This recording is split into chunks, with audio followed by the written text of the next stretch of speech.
Prometheus. Titan, to whose immortal eyes the sufferings of mortality, seen in their sad reality, were not as things that gods despise. What was thy pity's recompense? A silent suffering and intense. The rock, the vulture, and the chain, all that the proud can feel of pain.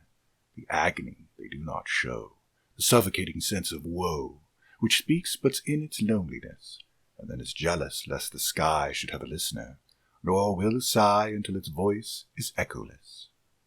Titan, to thee the strife was given between the suffering and the will, which torture where they cannot kill, an inexorable heaven, and the deaf tyranny of fate, the ruling principle of hate, which for its pleasure doth create the things it may annihilate, refuse thee even the boon to die. The wretched gift eternity was thine, and thou hast borne it well.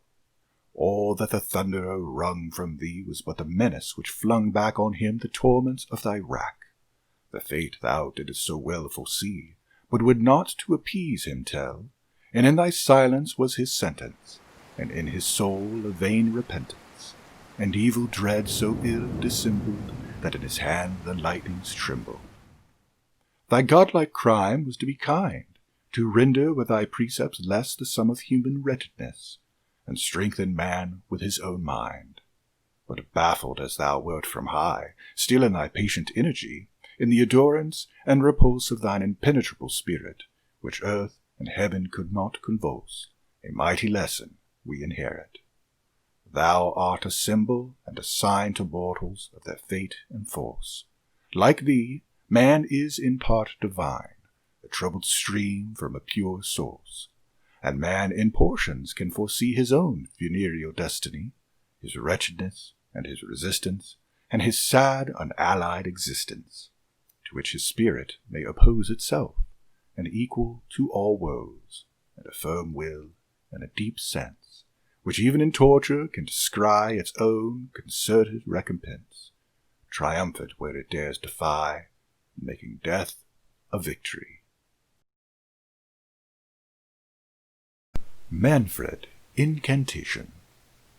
When the moon is on the wave, and the glowworm in the grass, and the meteor on the grave, and the wisp on the morass, when the falling stars are shooting, and the answered owls are hooting, and the silent leaves are still in the shadow of the hill, shall my soul be upon thine, with a power and with a sign.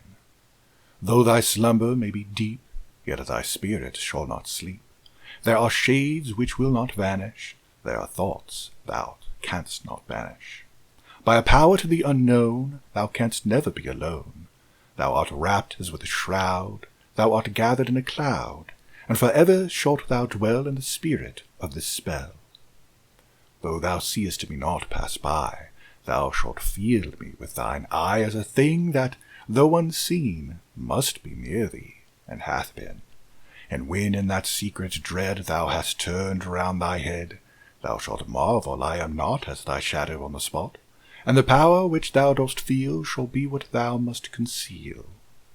And a magic voice in verse hath baptized thee with a curse, and a spirit of the air hath begirt thee with a snare.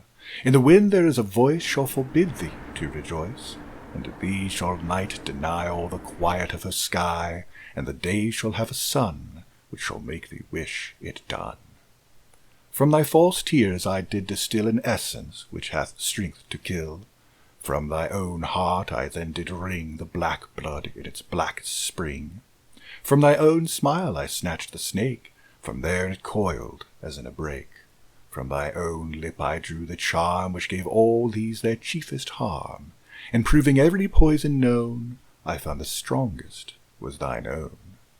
By thy cold breast and serpent smile, by thy unfathomed gulfs of guile, by that most seeming virtuous eye, by that shut soul's hypocrisy, by the perfection of thine art which passed for human thine own heart, by thy delight in others' pain, and by thy brotherhood of Cain, I call upon thee, and compel thyself to be thy proper hell. And on thy head I pour the vial which doth devote thee to this trial, nor to slumber, nor to die, shall be in thy destiny, though thy death shall still seem dear to thy wish, but as a fear.